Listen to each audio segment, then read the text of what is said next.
అందరికీ శుభోదయం. మా సాయి గార్డెన్లో పలంనేరులో ప్రతిరోజు పాల కోసం వస్తూ ఉంటాను.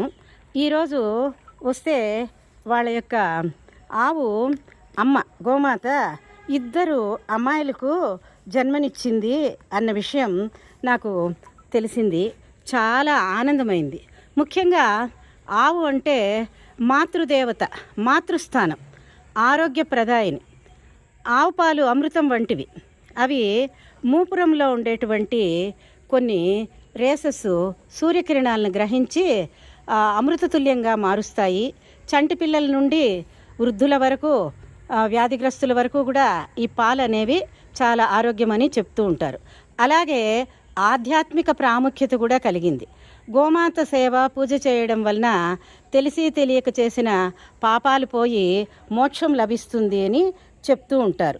ఇంకా దేవతా స్వరూపం అంటూ ఆవులో సమస్త దేవతలు కొలువై ఉంటారు.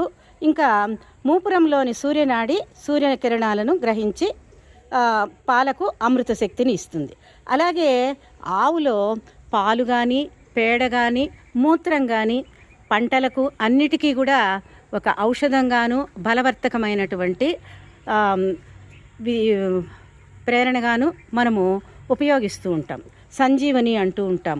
అలాగే మన పురాణాల్లో కూడా కామధేను గురించి విన్నాం. ఇప్పుడు ఈ మాతృమూర్తి, ఆ గోమాత యొక్క విషయాల గురించి అమ్మవారిని అడిగి తెలుసుకుందాం. అమ్మ, మీ పేరేమమ్మా? అమ్మ, ఎప్పుడు పుట్టారమ్మా వీళ్ళిద్దరు? ఏం పేర్లు పెట్టారు? అవునా?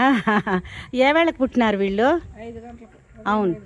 అంటే మీరు రాకముందేనా ఇక్కడికి?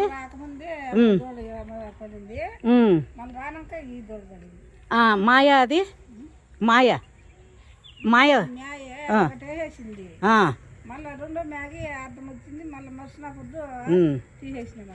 అంటే వీళ్ళు ఇద్దరు ఉన్నారు అనేసి మీకు ఎప్పుడు తెలిసింది? ఈ నాకనే తెలిసిందా? మళ్ళీ మాయ ఏం చేస్తారు? అవునా?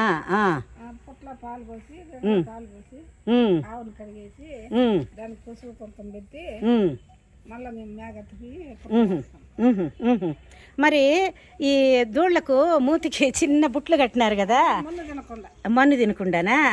బిడ్డల్లాగా. మీకు సంతోషంగా ఉందమ్మా? అదే కదా. మళ్ళా మాయ అంతా తీసిన తర్వాత స్నానం చేయించాలనా? అవునా? వీళ్ళిద్దరికి ఏం పేర్లు పెట్టారు? అవునమ్మా, సంతోషం.